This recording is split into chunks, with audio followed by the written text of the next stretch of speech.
তোর কাছে পৃথিবীর বা দিনের সব থেকে সুন্দর সময় কোনটা? মধ্যরাত।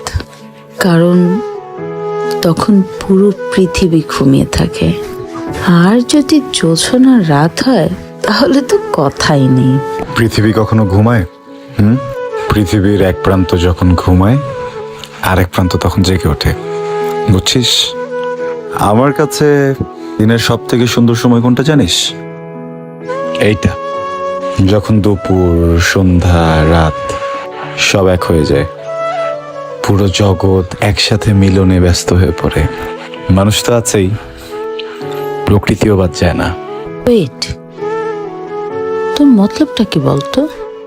হঠাৎ এরকম দার্শনিক মার্কার কথা বলতেছিস? আগে তো কখনো প্রেমে পড়িনি, তোর চোখের দিকে তাকালে কি যেন একটা হয়ে যায়, বুঝছিস? কোনো একটা জাদু সোজা এসে আমার বুকে ধাক্কা দেয়, আমার সব কিছু উলট পালট হয়ে যায়।